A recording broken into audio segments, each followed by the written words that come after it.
in which we will present the results from the first ever investor survey on land rights. This webinar is the third in a three-part series on the business case for land rights. We held the first two with a few of our private sector partners, including Hershey's Chocolate, Ecom Trading, and Alovo Sugar Africa, in which we discussed our collaboration with them to strengthen their suppliers' land rights. If you're interested in checking out those webinars, they are recorded and can be found on LandLinks. My name is Sarah Lowry. I'm your moderator today. I am an economist and public-private finance specialist in USAID Washington's Office of Land and Urban, and I lead our private sector engagement and responsible investment work. We are really thrilled to have three panelists with us today. We have Jeffrey Hatcher, who is the Managing Director of Indufor North America. We also have Oriane Pledran, the Impact Officer at the Moringa Partnership. And we also have Finn Jacobson, who is the CEO of African Plantations for Sustainable Development. They are really the stars of this webinar, and I'll turn it over to them in a moment. I just also wanted to mention that we're excited to host this event together with AgriLinks, MarketLinks, and LandLinks, and thanks for joining. So we have a four-part agenda today.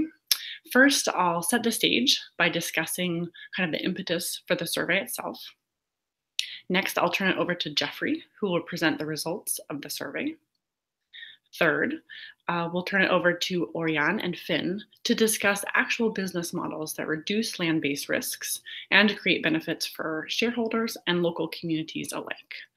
And then fourth, we'll open up the floor to audience questions. So please do send in your questions. You can do that with the chat box that's on your screen, or you can also send them in via Twitter with the hashtag #BusinessCaseForLand. Okay, so let's get started. So the idea for this survey really came about during my discussions with investor colleagues and friends over the past couple of years that revealed a couple of things to me. First, land tenure risks are a really big deal for investors in forestry, agriculture, energy, and other land-based investments because land is really the asset upon which they build their value. If they cannot guarantee the security of the land for the lifetime of the investment, which in some cases may be decades, they just won't invest. Second, certain types of investments and geographies are more or less attractive, largely based on land-based risks, tenure risks, those sort of things. For example, several investors said that they, for example, stayed away from Africa, sort of as a whole. And some investors in particular mentioned that in East Africa, they were really wary to invest, primarily because of land tenure concerns. So, but despite sort of this anecdotal evidence that investors account for land tenure in their investment decisions and really try their best to avoid land tenure uncertainty, we've continued to witness cases where local communities and individuals protest investment projects because they infringe on these people's land and resource rights. We see these a lot in the media. Of course, the media picks them up. And just one example, in Honduras, local indigenous peoples and other communities continue to protest hydropower projects that threaten their access to rivers and land upon which they build their livelihoods. And these conflicts have even led to the death of several indigenous people. So sort of counter to my anecdotal evidence in speaking with investors, this shows that some investors may not be as aware of land-based risk or may not have successful strategies to mitigate them because we continue to see these conflicts and protests. So, I really wanted to create a survey that would more methodically and robustly capture how sort of the broader investment community views and prices land-based risks into their investment decisions so that we sort of in the development community can understand that.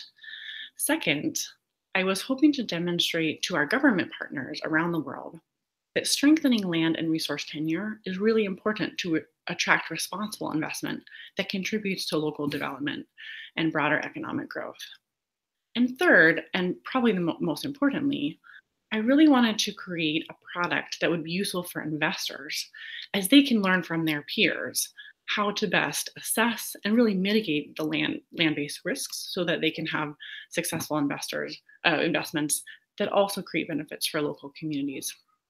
And in fact, I think one of the most compelling reasons for investors, you all in the audience, and the development community alike to read our report that will come out in a couple of weeks are the really fantastic case studies of firms who have actively worked to reduce land tenure risks and create sustainable projects that benefit their shareholders and local rights holders alike.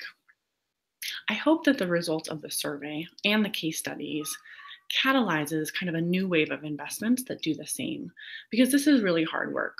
We're asking investors to not just do what they do best, decide where their capital should be deployed, and create businesses that provide value for society, whether they're involved in citrus or in cocoa production, chocolate, whatever their business case may be, but also to understand land and resource tenure rights and work to protect them, and those rights may or may not be based in the statutory systems. So this is really challenging, and hopefully the report will give investors who are trying to do the right thing some evidence and ideas of how to successfully respect land tenure rights and mitigate their own business risks so that their investments are most sustainable. Because at the end of the day, USAID wants to see investments that recognize and protect the land and resource tenure rights of people in and around investment projects. These rights are crucial to their livelihoods, culture, food security, etc. And I would also really like to thank all of you who provided comments and feedback on the survey design itself. And in particular, I want to give a shout out to Mark Constantine at the IFC, who suggested spending a significant amount of time actually developing these successful case studies. So with that, let's dig into the actual survey and results. I'll turn it over to Jeff Hatcher from Indu4, who's really been a great partner in designing and implementing the survey. Over to you, Jeff. Okay, thank you very much, Sarah. My name is Jeffrey Hatcher, and I'm with Indu4 North America. We're a consulting firm that works with public and private sector clients to support responsible investments in natural resources. We had the privilege of working with USAID and Sarah and Sarah's team to design the survey and then implement it over the past few months. So this morning, what I'd like to do is give you a snapshot of the findings and lead into the discussion with Orion and Finn. There'll be a presentation coming up shortly, but the background to the project, as Sarah mentioned, is that there's an increased focus on the private sector promoting good land governance. There are different initiatives underway by NGOs, by the private sector itself, or by development organizations promoting guidance for responsible investment in land and improving practice. But we feel that there's still a limited understanding of the private sector's perspective and in this process and how they actually approach land tenure risks. They are the people and they are the organizations that are confronting land tenure risks on a daily basis. And so we wanted to learn more about how they view risks and what they have learned.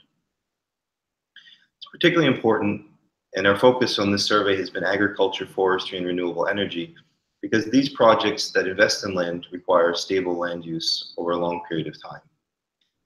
And so our survey was really designed to target these companies in the agriculture, forestry, and renewable energy sector, looking at their perceptions and their practices as they relate to dealing with and assessing land tenure risks. Caleb, if you could move to the next slide. The survey was, as Sarah mentioned, initiated by USAID and then designed and implemented together with Indu4 and the Cloudburst Group. We were also privileged to have the endorsement of the European Investment Bank as we distributed the survey. Next slide, please. So the scope of the survey and the limitations. We approached the survey, we knew who we wanted to speak to, and we wanted to target them in particular. So we developed a set of criteria to sample the private sector. The private sector is quite large, obviously, and those organizations that invest in agriculture, forestry, renewable energy, there's thousands of potential people to speak to. We set up a set of criteria in terms of qualifying respondents to the survey. The first criteria was that the respondent organization or individual needed to be actively working in land-based investments, and that means having undertaken a land-based investment within the past 5 years or planned to undertake an investment in the next year.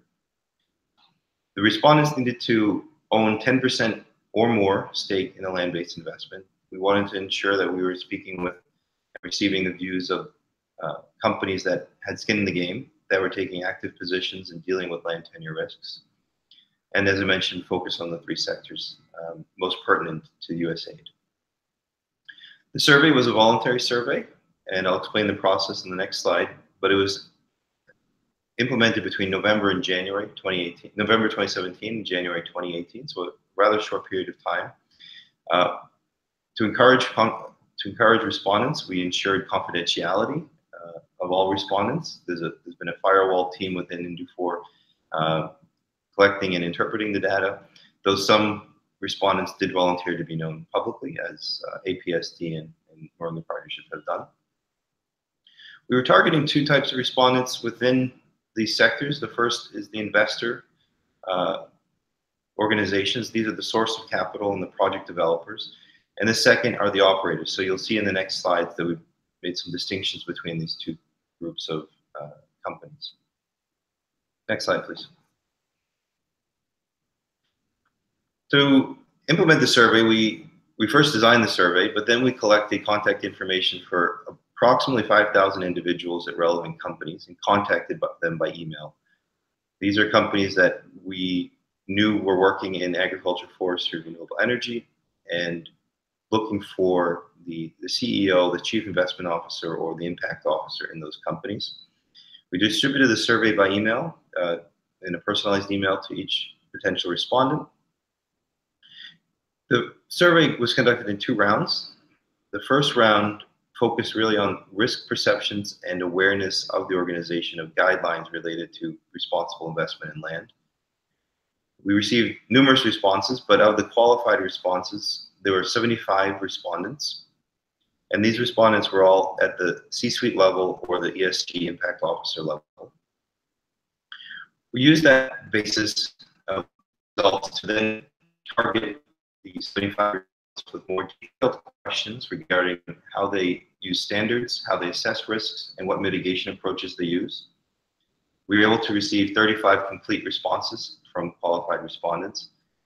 But importantly, we also asked these companies to provide us details on live investments that they had either undertaken or rejected in the past 5 years. And we received project level details on 102 projects, which you'll see later in the presentation. Next slide. I should mention that 7 case studies were also developed based on the respondents in that first set of responses. So who were the respondents? So the first survey we received, as I mentioned, 75 qualified respondents. Primarily, these were organizations headquartered in North America or Europe, investing in North America, Europe, Africa, and South America. We had a limited number of responses from Asia and Oceania. Next slide, please. The project level information that we received was quite rich. We received, as I mentioned, 102 project cases. 63 were cases that were undertaken, and 39 were cases that were rejected by the respondent. The highest value of projects came in North America, where we had $1.4 billion of estimated value of projects in our sample, and the leading sector in North America was renewable energy. The second largest by value set of projects were in South America, with $1.3 billion of estimated value, and the leading sector there was forestry. And the third highest value region was Africa, with $1.1 billion worth of projects, and the focus really there was in agriculture. I'll note, however, that the highest number of cases came from Africa, followed by South America and then the United States, or North America. So clearly we had a gap in Asia, which if the survey is repeated in the future, we'll endeavor to fill. So in terms of results, the first question we asked our respondents was whether or not they were aware of guidance on responsible land-based investments. There are many guidance documents out there. We selected a few. We selected the IFC performance standards, the principles for responsible investment in agriculture, the analytical framework for responsible land-based agricultural investments, and then the core document, which many guidance documents refer to, which is the voluntary guidelines on land tenure. We saw that the highest awareness of standards and guidance came from the investor community, and in particular, they very aware of the IFC performance standards. 1/4 of our respondents weren't aware of any guidelines. And notably, the least recognized document were the voluntary guidelines on land, forest, and fisheries. Next slide. We then asked respondents whether or not they saw land tenure as a business risk. We presented respondents with an array of potential risks to their business, ranging from market risks to reputational risks through to regulatory or strategic risks.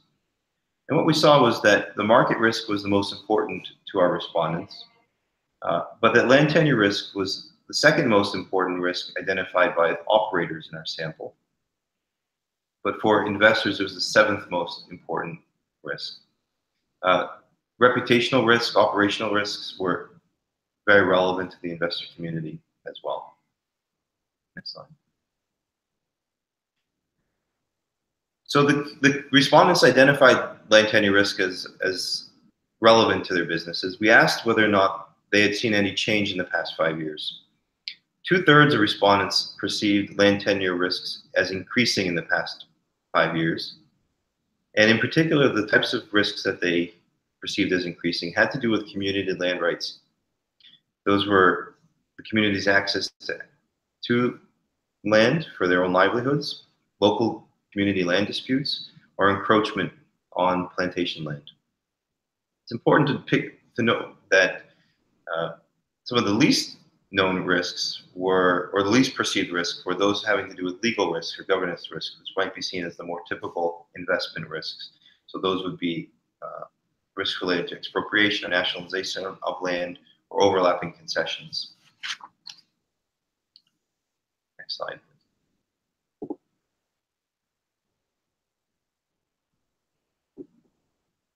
In that set of 35 companies where we ask much more detailed information, and that's where the next few slides will go, we wanted to understand the types of procedures that the respondents used to mitigate environmental, social, and governance risks in their investments.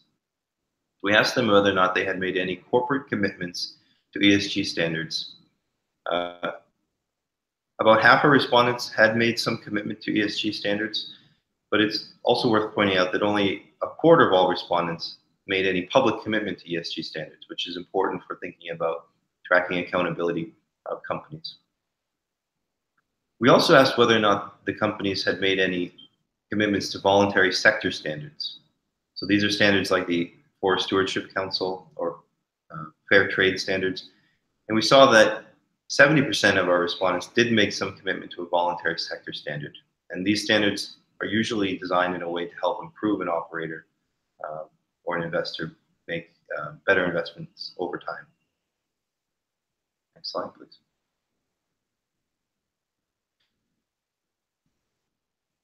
We were very interested to understand what process the companies went through to assess their risks. And we developed 2 types of risk assessment categories.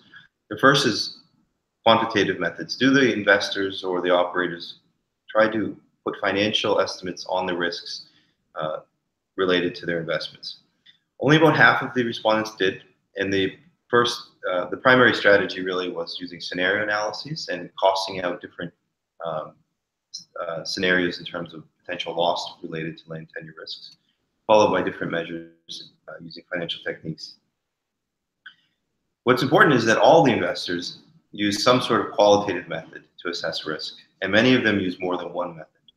Community consultations, field verification of title documents, and mapping of land holdings were some of the most used. Some of the least used methods were reliance on government information related to land titles. Next slide. At the project level, the risks that were identified in the 102 cases that we had mirrored some of the sentiments expressed by the larger sample, where the use risks related to community land disputes, community access to resources were some of the highest cited risks to the investments, and legal risks were some of the fewest cited risks. But notably, title irregularities, so issues related to names or boundaries on titles, were some of the highest legal risks identified. Next slide. So once risks were identified, we asked at the project level, what strategies were used by the operator or investor to mitigate land tenure risks during the life cycle of the investment. The highest number of respondents cited stakeholder engagement or community development programs, and also working with government authorities. What's also interesting is looking at what works and what doesn't. The strategies that had more than 50% success rates were really the strategies that engaged local communities. And the more exclusionary tactics like fences or guards or potentially working with government authorities were less used and were seen to be less successful. Some of the higher success rates came in mitigation approaches related to engaging community members through outgrower models or supporting the issuance of land titles at the project level for community members. But they were not used that frequently. So, next slide, please.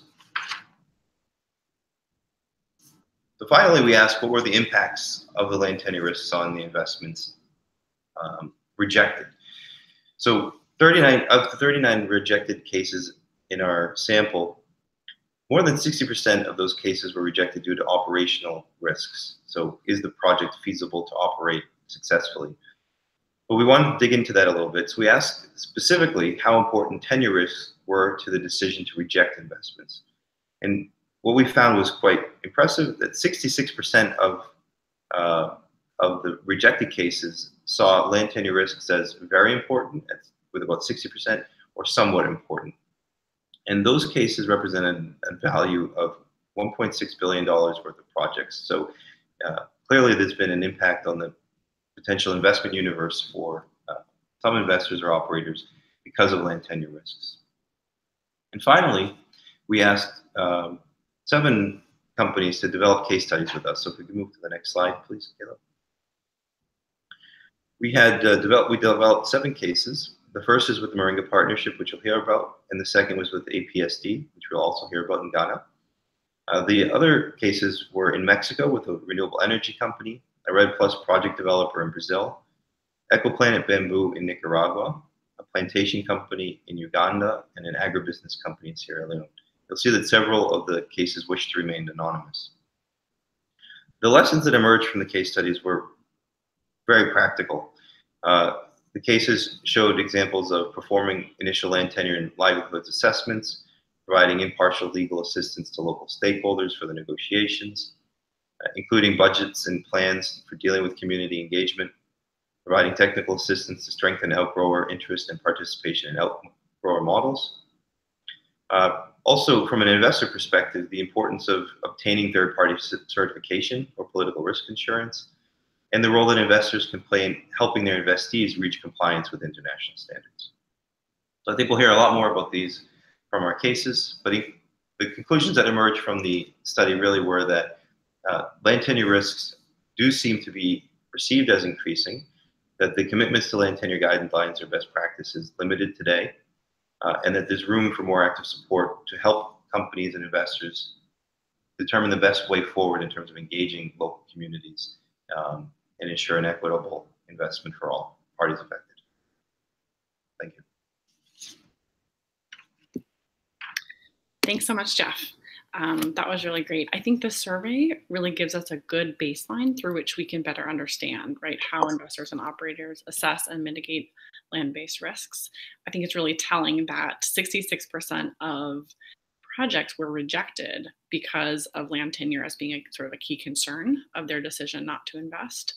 I also think it's really interesting to see the range, right, of mitigation measures that investors use in mitigating their land risks, which of course investors have seen increasing over the last 5 years. And I'm glad you mentioned the figure of sort of the $1.6 billion of rejected investments. I think that is a really strong case to governments that money is being left on the table from these, at least from the responsible investors. They may have other investors who come in who may be a little bit less responsible. So if we want really good responsible investors, we need to work on land tenure risks, work with them to mitigate those risks. Thanks so much, Jeff, for presenting those really interesting results.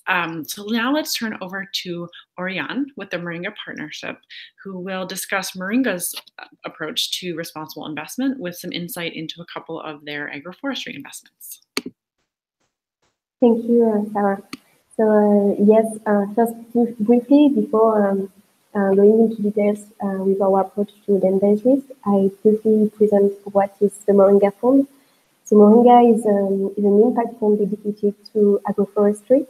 So we invest in Latin America and Sub-Saharan Africa in companies that would develop agroforestry projects.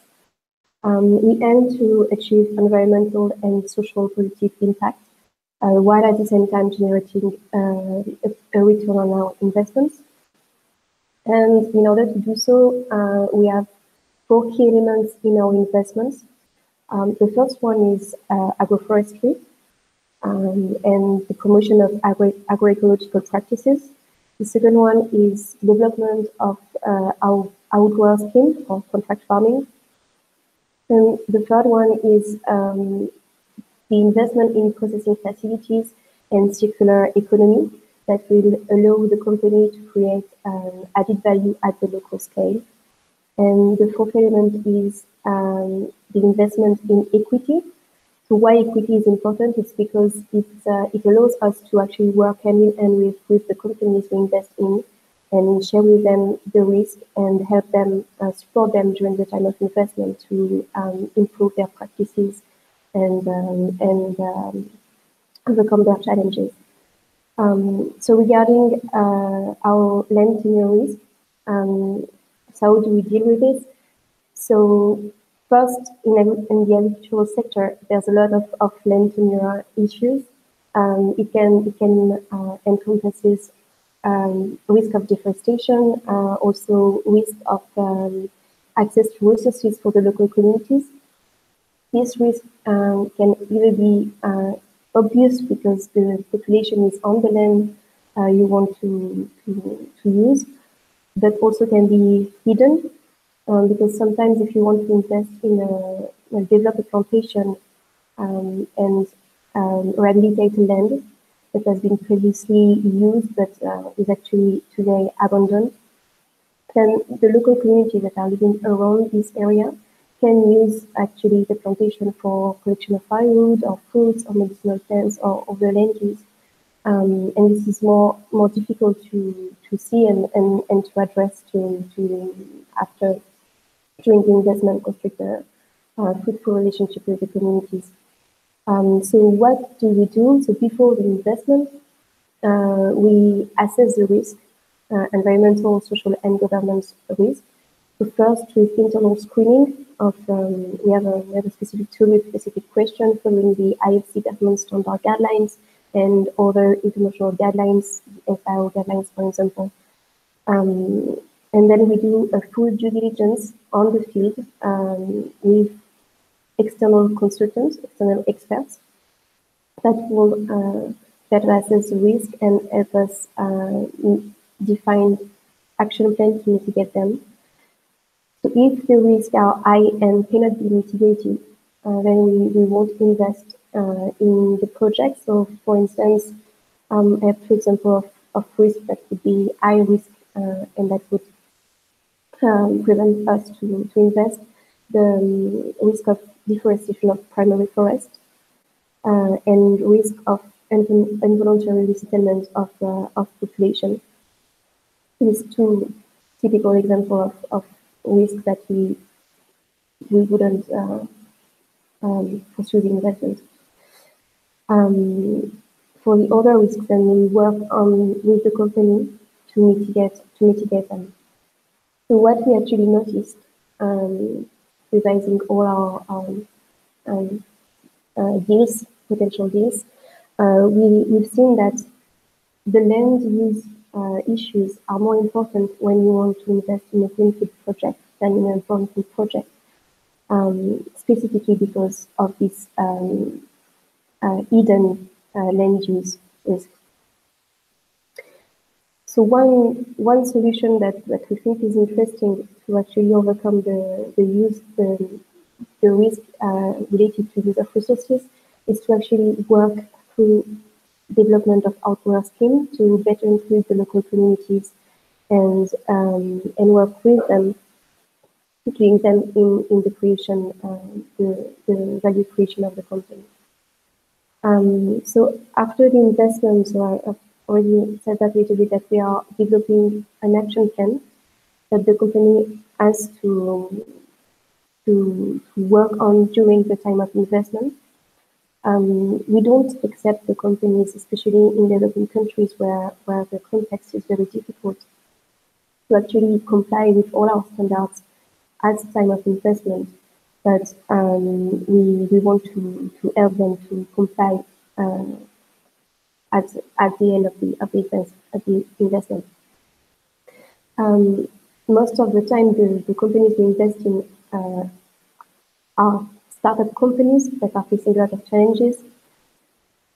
So what we did to support them better and to help them bridge the gap between what is the existing state of the companies and what's possible to do and to improve their practices, we developed a tool, a technical assistance facility, to leverage their potential and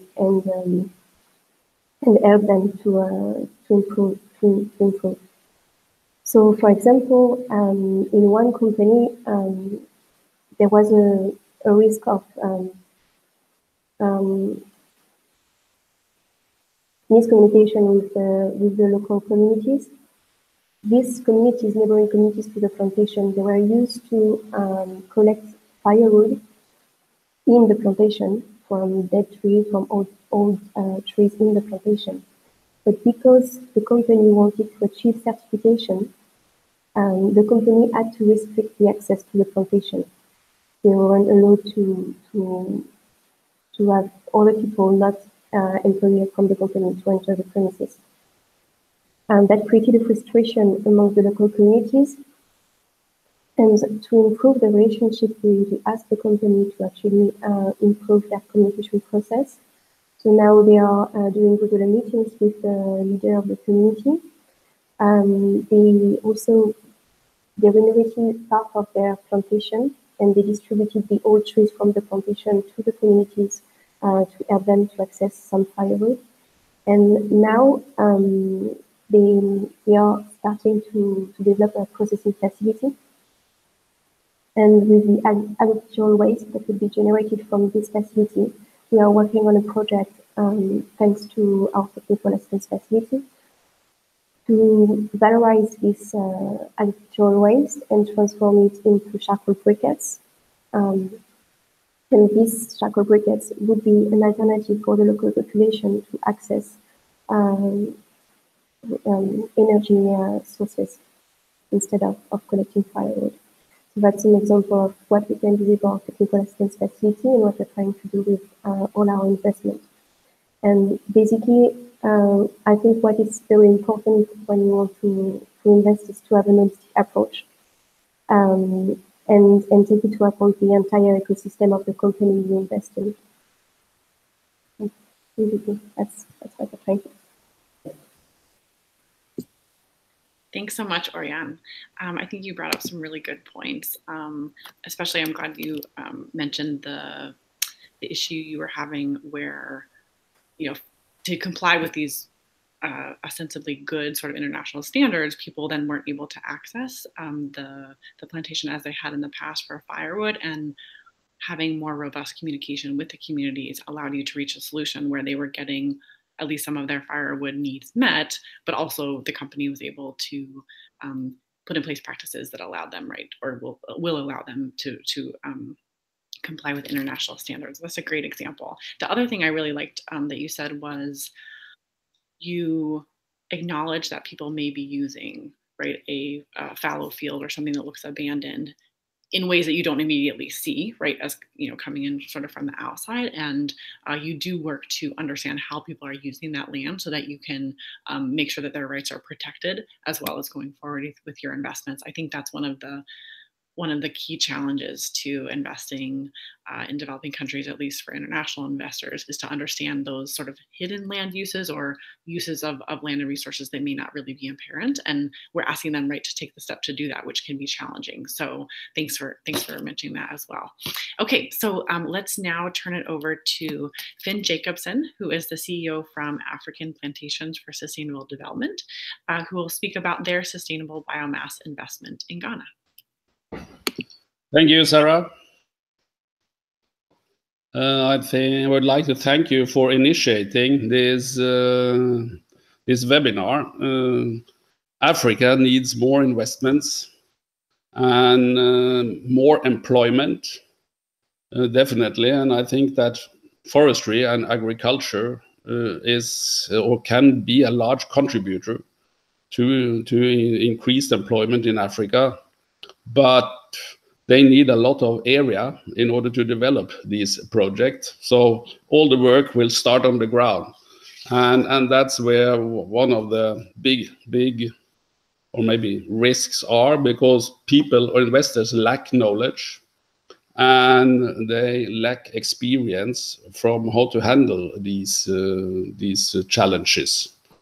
Just very briefly, we are developing at present 20,000 hectares of fast-growing eucalyptus plantations, and we are going to produce biomass to feed a 60 megawatt power plant in the middle of Ghana. It will be base load, and it has a lot of additionalities, but we can talk about that later maybe. When we started this process of acquiring or leasing land, it was really a huge process, because it's so easy to make a lot of mistakes, and you do make a lot of mistakes, and you learn a lot by making these mistakes. Well, what you find on the ground actually is pretty clear. A clear picture of who are the caretakers of the land. I'm talking about Ghana now. And the ultimate caretakers are actually the stool, which is a structure, a traditional structure, and they are ruled by a traditional council with sub-chiefs and different chiefs and a paramount chief who represent more or less the ultimate caretaker of land. And the first thing you have to do is actually to start getting these people on board, because they will allow you to enter their land, so you can continue the process of finding out what is actually going on there. We picked areas which were actually consisting of pretty large stools, so that we could get a good chunk of land, but still it was only 10 to 15% of the total land area. So nobody could actually accuse us of taking all the land. We decided to split it up between several stools over relatively large areas in order for the whole area to benefit from our project, and in order not to create inequalities between the various stools. The challenges we had in a way was that going to them and showing them, presentations and explaining to them what we actually intended to do was fine. They liked that, but we only found out later they had actually not understood it properly, and after a couple of years, when we have started working on the ground and they could see with their own eyes what we actually were doing, they said, well, this is excellent. Actually, no, we understand what you have been trying to explain to us. And this is one of the big challenges, because if you need to develop a project in Africa in general, you need to go to the rural areas. That's where these are. That's also where you have the poverty. That's where you have the lack of education. That's where you don't have infrastructure. You have actually more or less nothing. They have not had a fixed job with a fixed income earlier in their life. It has been farmers, settlers, shifting cultivations, and the land has been for them. And I think it's important to talk about and respect land use and proper land use. But what we don't do, we don't talk enough about the land abuse that these old-fashioned and traditional practices are using. Deforestation, slash and burn, whole areas are just being flared off. And a project like ours, which has a certain critical size, really has an impact on changing these habits and patterns. And I think that is also very, very important. And fires is, of course, one of the huge impacts and risk that we have. People, when the winds are strong, and you know, in our part of the world, we wouldn't even light a match. That's good, because that's when these people put fires to everything, and that is, of course, a challenge. After the removal of the rainforest in these areas, there is no canopy cover, and that means the savanna grasses are coming up. The only way the local farmers get rid of these grasses before at the end of the dry season is to put fire to everything. They have a plot maybe of an acre, and if the winds are strong, they flare off 20,000 acres, and their local neighbor farmers and village and everything burns down. But that's the way it is, and it is in a way accepted up there. And these are also things that we are addressing in order to really reduce the fire risk, and we are succeeding in that. It's a tedious work, and it takes time, but it can really be done with persistence and patience, and also by assisting them in not to start these fires. The best sign or the best feedback you can get from the local stakeholders is actually when they come to you and offer you more land, you know, for increased development, because they see the positive impacts and the additionalities of such a project. And that is actually the most important feedback that you can have when doing such a project. And I can only advise all investors that are listening in today, when you want to really purchase or lease a concession or a piece of land, follow the local rules. Don't do any shortcuts. You will end up in a big mess. Most of these countries, they have very strict forward rules and regulation for how to acquire land. In Ghana, for instance, the lease fee payments are regulated by the Constitution of Ghana, and it's listed there how it is split up.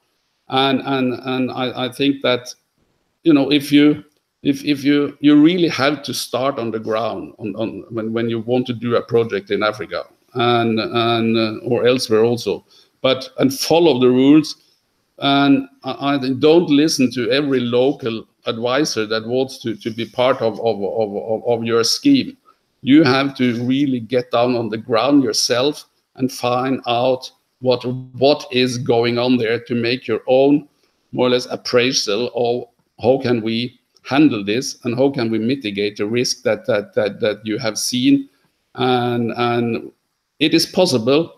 And it is very well possible if you do it correctly.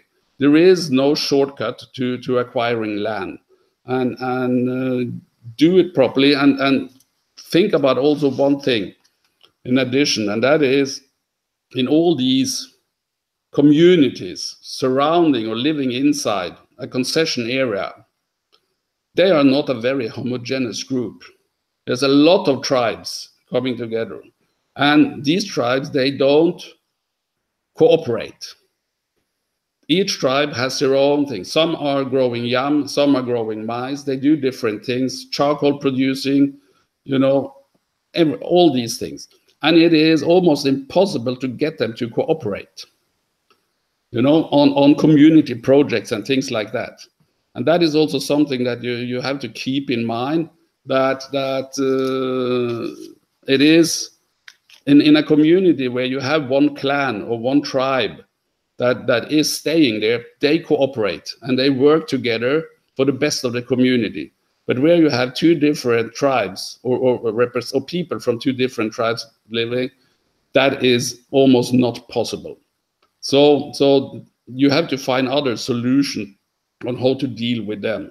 And one of the things we did was to take, in the beginning, the biggest risk was that that the farmers, where we have left their plots inside our plantations, just because we didn't want to destroy. We have a principle: we don't destroy crops. If they haven't moved out or harvested before we develop the plantation, we just leave them in there. And then the next dry season, they put fire to our plantation in order to protect their own plot inside our plantation. And that also was, of course, a big surprise to us. But the only way to handle such a thing was indeed to plow and harrow for them outside the concession or on the concession boundary. And we have done that now with a large number of farmers, and they actually appreciate that, to have the land prepared for them, and they just have to come and plant and harvest and tend to it during the dry season. So I think I'll stop there. And I can really also just say one thing, and that is to investors. Investors have a tendency to really have as quick a cash flow as possible in order to increase the IRR. But in Africa, you must take into account that things takes time. And I think that from inception to cash flow, a financial investor is often looking at a 3-year period that is acceptable. Also, the lenders look like development bank and development financial institution. When it comes to, some agriculture, they will do that, but when it comes to forestry as such, more patient capital is needed, because from inception until you can start harvesting, we are doing it on a 5-6 year rotation. And that's where really projects in Africa need more support from financial institutions, more patient capital, and in order to really make sure that these projects happen. What we decided in the beginning, together with Mr. Lawrenson, because he had the ability to do it, was that when we started, we said it will take 6-7 years until the power plant is up and running, and we can sell the power. And we said we will not find any financial investors, rather, who's willing to come in, with that long lead time. So that's why he decided to start developing the plantation. So now we are roughly three years away from commercial operation date, and no investors we have investors in place now, and that is also certainly a barrier to investing in projects in Africa, that the time from inception until you have a positive cash flow is longer than usual. Thank you. Thank you, Finn. You made some really good points. I thought in particular it was interesting to hear you speak about how you actually split up your investment into different areas to spread out the benefits, and also maybe to assuage some of the perception that you're sort of taking over the land.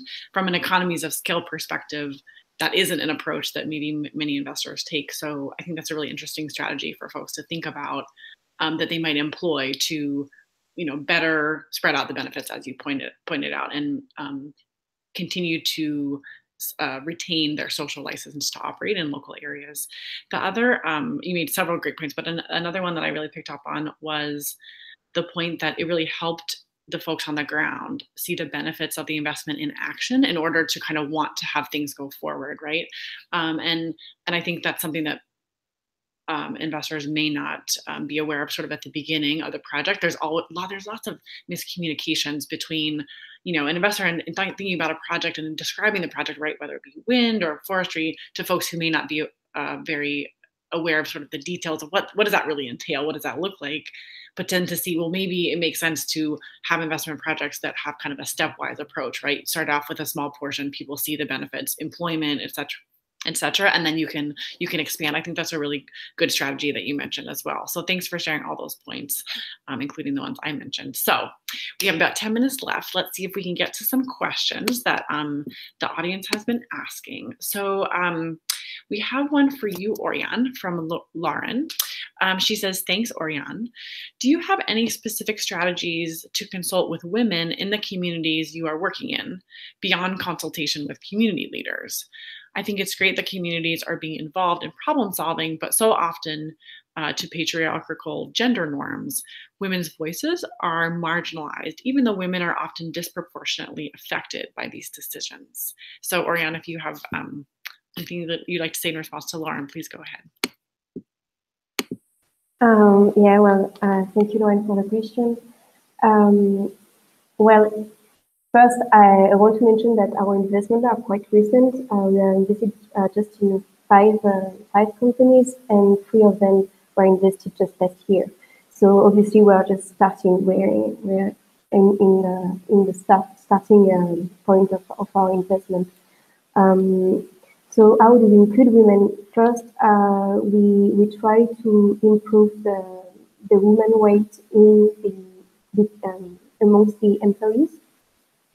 So the companies have targets, and we try to include them better in the companies.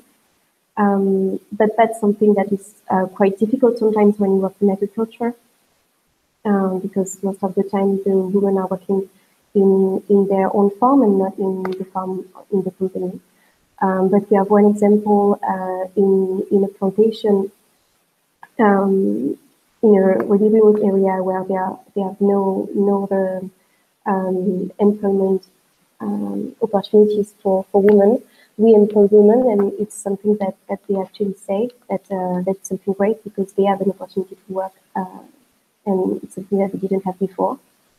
Regarding the inclusion of women in the community consultation, well, we haven't yet. We're still, as I said before, we are working during all the investment period to improve the practices of the companies. So at this point, we are doing the community consultation through the leaders because it's also what is easier for the communities. Everyone can participate, but sometimes it's easier to gather the leaders. Actually, I have an example of a community where leaders, we have different leaders, political leaders, religious leaders that are integrated in the consulting, the process of consultation, and many of the leaders are women. So it's just one example. It's not something that really apply to all the consultation, but actually something we have in mind, and we try to include in our processes. Even if for now it's just the beginning. Thanks, Oriane. Finn, I don't know if you want to add anything on the way that you particularly include women in your consultations and involvement with community. If so, feel free to jump in. If not, I can go to the next question.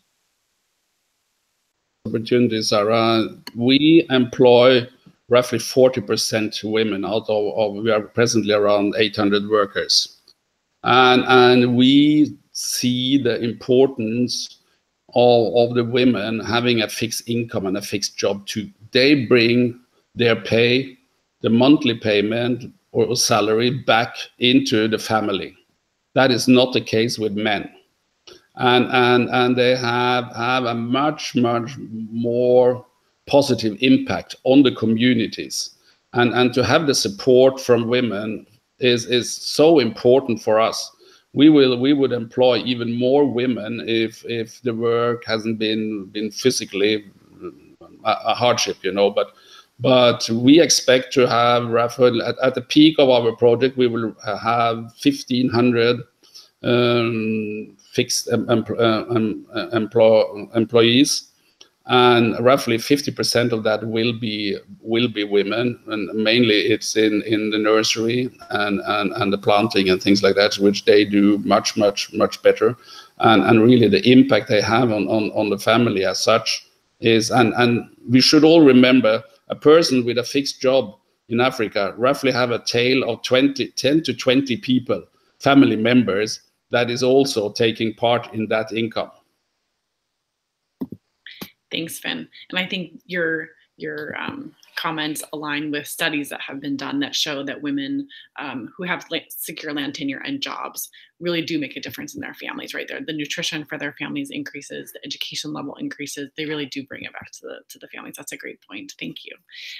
Okay, so let's see. Let's get to another question.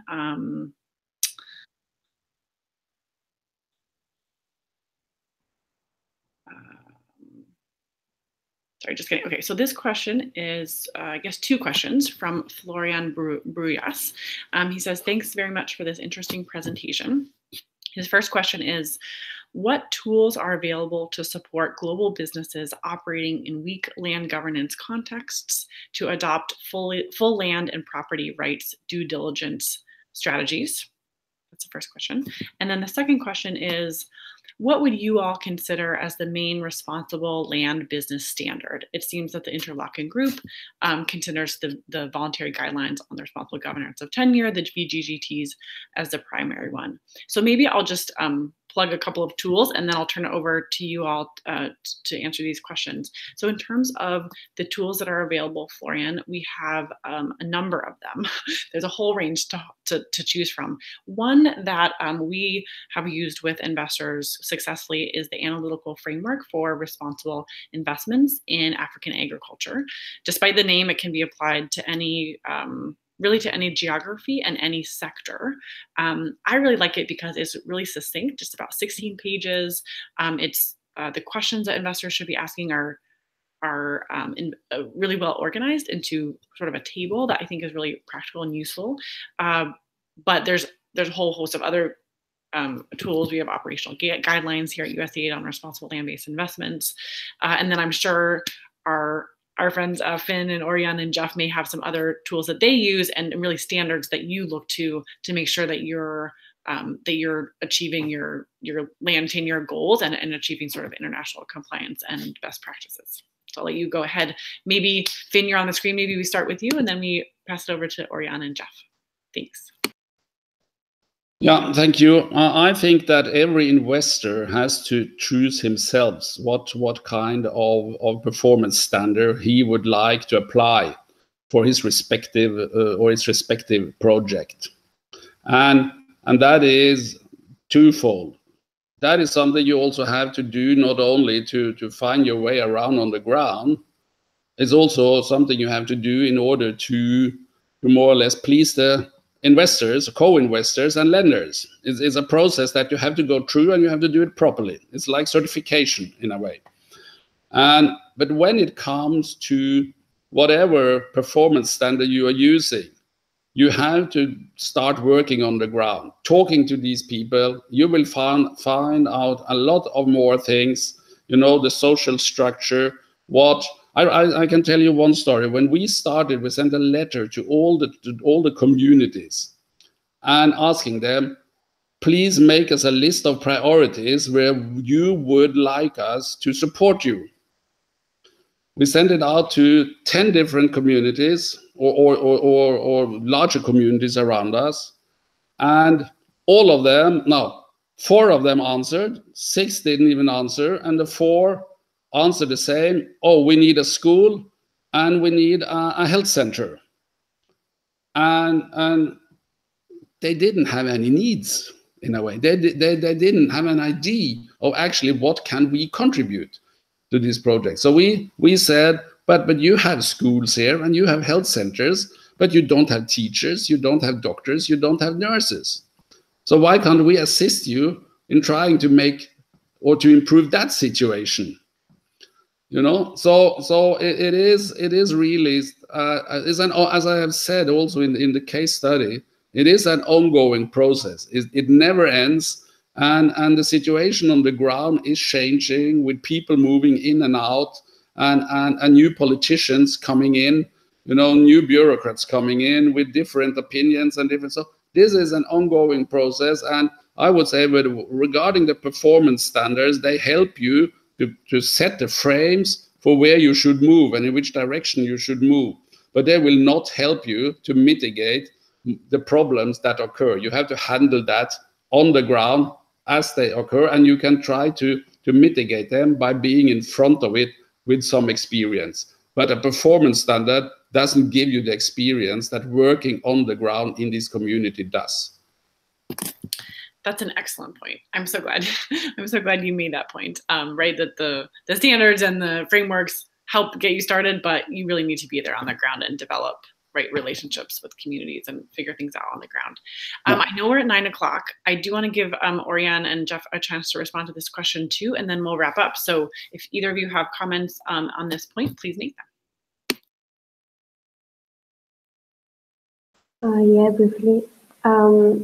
Well, regarding the standards, what we did is that we follow the IEC performance standards, and we developed with the help from an expert specific tools and guidelines specific to our fund and to our investment process and focus also, because when you focus on agroforestry, maybe it's not the same than if you invest in other fields. So we have the IEC performance standards. We follow FAO guidelines in agriculture, OECD also guidelines for corporate business. We included also FSC guidelines and standards like this. To compete on other tools and guidelines that exist, you have the IRIS guidelines also that provides tools, general tools for investors, and the JIIM. There are many tools and recommendations on their website. But I think what works best is to actually take all of these standards and tools and actually apply them to your field and make them really useful for you. So yeah, that's what we did mainly with specific tools related to our field.